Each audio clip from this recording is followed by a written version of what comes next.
সকলের প্রতি শ্রদ্ধা ও ভালোবাসা জানিয়ে আজকের ক্লাসটি শুরু করতে যাচ্ছি। আশা করি আপনারা সবাই ভালো আছেন এবং আমিও আপনাদের সাথে ভালো আছি। তো আজকে আমরা এমন একটি বিষয় শিখতে যাব। আমরা যখন কথা বলা শিখি, কার সাথে কিভাবে কথা বলতে হয়, কাকে আমরা একটু সম্মান দিয়ে কথা বলি, কিভাবে সম্মানটা দিয়ে কথা বলতে হয়, এই বিষয়টা আজকে আমরা শিখব। ঠিক আছে? এতদিন আমরা শিখছি খাই, যাই, গিয়েছি, যাবো, এগুলা শিখছি। ঠিক আছে? আজকে শিখব কিভাবে আমরা অন্যদেরকে সম্মান দিয়ে কথা বলতে পারি। কিভাবে? যেমন আপনি এখানে আসুন, আপনি কাজটি করুন, আপনি ওখানে যান, আপনি ভাত খান, এই কথাগুলো আমরা কিভাবে বলবো সেটাই শিখব। ঠিক আছে? খুব সহজ করে, খুব অল্প সময়ের মধ্যে আমরা এই কথাগুলো শেখার চেষ্টা করব। ঠিক আছে? তো চলুন আমার সাথে। আজকের যে ক্লাসটা, এখানে অনেক কমন শব্দার্থ আছে, আপনারা পড়ে নেবেন এবং যারা নতুন আছেন তাদের জন্য আমি একবার করে পড়ে দিচ্ছি। ওকে? আচ্ছা, আজকের ক্লাসটা কিন্তু খুবই গুরুত্বপূর্ণ। যদি আমার সাথে থাকেন, আমি কথা দিচ্ছি আপনি ভালো কিছু অর্জন করবেন। ঠিক আছে? তো চলুন আজকের ক্লাসে আমরা প্রবেশ করি। আচ্ছা, তো আপনারা দেখতেছেন স্ক্রিনে ব্যাকরণের নাম দেওয়া আছে। ব্যাকরণটি হলো উসেয় এবং সেয়। মূলত এখানে একটা ব্যাকরণেই, যদি বাচ্চিম থাকে তাহলে উসেয়, যদি বাচ্চিম না থাকে তাহলে সেয় ব্যাকরণটি ব্যবহার হবে। ঠিক আছে? আমি কালার করে দিয়েছি। এই কালার মানে বাচ্চিম থাকলে, এই কালার মানে বাচ্চিম না থাকলে। ক্লিয়ার? ওকে। তো এই ব্যাকরণটি কোন অর্থে ব্যবহার হয়? এই ব্যাকরণটি আপনি আপনি করে বলতে ব্যবহার হয়। কি করতে? আপনি আপনি করে বলতে। এই যে আগে কিছুক্ষণ আগে উদাহরণ দিলাম, ওইভাবে বলতে। ঠিক আছে? আচ্ছা, তো চলুন আমরা শব্দার্থগুলো একটু দেখি।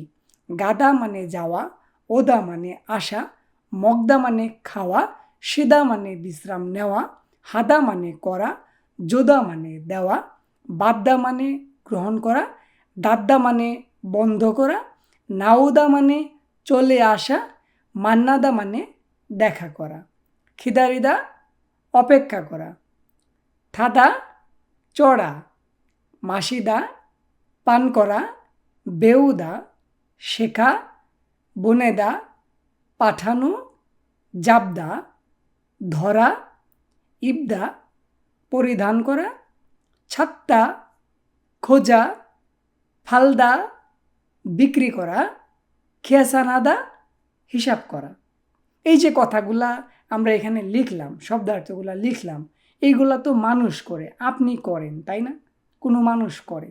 আপনি যখন কোনো মানুষকে বলবেন এই কাজগুলা করার জন্য, তখন কিভাবে বলবেন? যান, আসুন, খান, বিশ্রাম নিন, হিসাব করুন।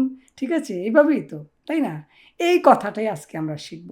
এই কথাটা যদি আপনি শিখে যান, তাহলে বিগত ক্লাসে যে আমরা কথা বলছি, বর্তমান কাল দিয়া আসো, যাও, ওইগুলারই আপনি আপনি আপনি করে বলতে পারবেন, শুধু এই ব্যাকরণটা ব্যবহার করে, এবং বাক্য তৈরি করতে পারবেন। ঠিক আছে?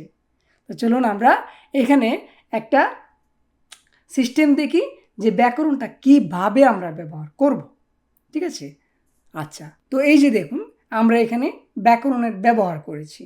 কিভাবে ব্যবহার করলাম সেটা আমি বুঝিয়ে দিচ্ছি আপনাকে। আপনি আমার সাথে মনোযোগ সহকারে দেখার চেষ্টা করুন এবং বোঝার চেষ্টা করুন। অবশ্যই নোট করবেন খাতার মধ্যে। আমি যখন এই ক্লাসগুলো করাই, তখন আপনি ক্লাসের শেষে নোট করবেন। নোট করলে হবে কি, আপনি যখন নোটগুলো দেখবেন, এই ক্লাস দেখার চাইতে নোটগুলো দেখলে আরও বেশি আপনার ব্রেনে ক্যাচ করবে। ঠিক আছে? আচ্ছা, তো দেখেন আমি কিভাবে ব্যবহার করলাম। আমরা জানি প্রত্যেকটা দা বাদ দিতে হয়। দা হলো শব্দের সমাপ্তি। এই দা বাদ দিয়ে তারপর যা থাকে তার সাথে ব্যাকরণের ব্যবহার হয়। এভাবেই তো শিখছি, তাই না? তো এইভাবে আমরা ব্যবহারগুলা শিখবো আবারও। দেখেন যোদা, যোদা মানে দেওয়া। এই দাটা বাদ দিলে, এই যে লাল কালার করে দিছি, মানে তারা বাদ হয়ে যাবে। ঠিক আছে? তো যোদার থেকে দা যদি বাদ হয়ে যায়, থাকে জু। যেহেতু বাচ্চিম নাই, বাচ্চিম যেহেতু নাই, কি আসবে? শুধু সেওটা আসবে। তাহলে কি হইল? জো যুগ সেও কি হচ্ছে? জু সেও। জুদা যদি দেওয়া হয়, তাহলে এর অর্থ কি হবে? ব্যাকরণে কনভার্ট হলে দিন। ঠিক আছে? মগদা মানে খাওয়া, দা বাদ দিলে থাকে মগ, সাথে যুগ হবে কি বাচ্চিমের জন্য?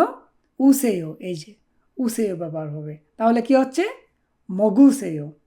আমরা এই যে এখানে গটা গিয়কটা এখানে মনে মনে চলে যাবে, এই যে গিয়কটা এইখানে চলে যাবে, মগু, মগুসেও মানে খান, ঠিক আছে।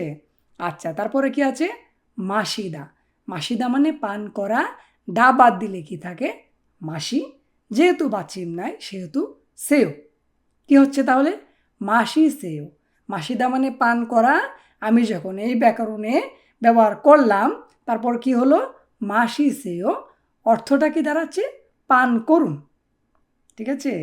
আচ্ছা, তারপর কি আছে, নাওদা, নাওদা মানে চলে আসা, নাওদা, দা বাদ দিয়া দিই, থাকে নাও, যেহেতু বাচিম নাই সেও, নাও সেও, এই যে দেখেন এখানে নাও সেও হইল, তার অর্থ কি হচ্ছে, চলে আসুন, আপনি একজনকে বলছেন চলে আসুন।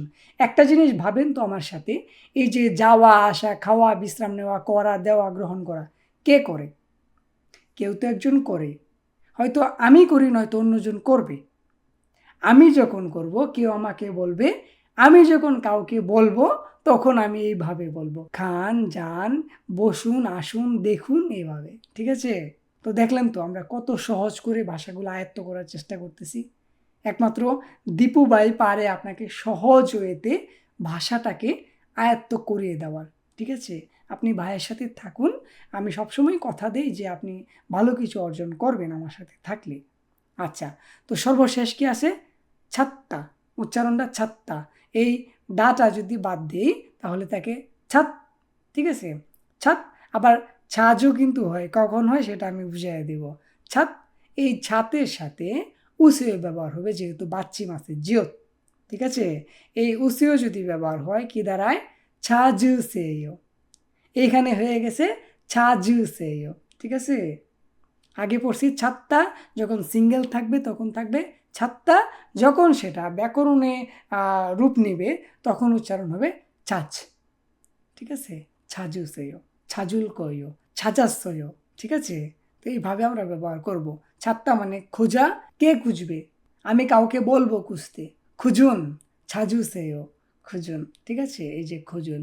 তো এই বিষয়টাকে আমরা বুঝতে পারলাম, যদি আমরা এই বিষয়টা বুঝতে পারি তাহলে আজকের জন্য আপনার বাড়ির কাজ হলো, এই যে এইগুলা দেখতেছেন, বন্ধ করুন, গ্রহণ করুন, অপেক্ষা করুন, শিখুন, পাঠান, হিসাব করুন, এইগুলারে আপনি ব্যাকরণে রূপান্তরিত করে বাক্য তৈরি করবেন, ঠিক আছে। তো আপনি কি করবেন, সুন্দর করে বাড়ির কাজটা করবেন, ঠিক আছে, বুঝে বুঝে বাড়ির কাজটা করবেন।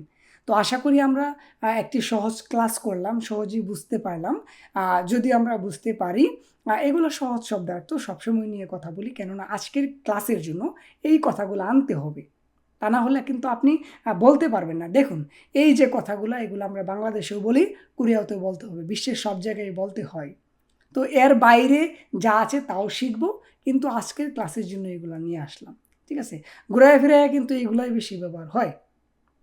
তো দীপু ভাই কিন্তু এগুলাই নিয়ে আসে যেগুলো আমাদের খুব প্রয়োজনীয়। ওকে, তো আজকের ক্লাসটা আমরা এখানেই রাখছি। আগামী ক্লাসে আমরা চর্চা করব, এই ব্যাকরণ দিয়ে আমরা বাক্য তৈরি করব এবং ব্যাকরণের চর্চা করব, ঠিক আছে। তো সেই পর্যন্ত সবাই ভালো থাকি, সুস্থ থাকি, সবাইকে অসংখ্য ধন্যবাদ এতক্ষণ দীপু ভাইয়ের সাথে থেকে সুন্দর করে ক্লাসটি বোঝার জন্য।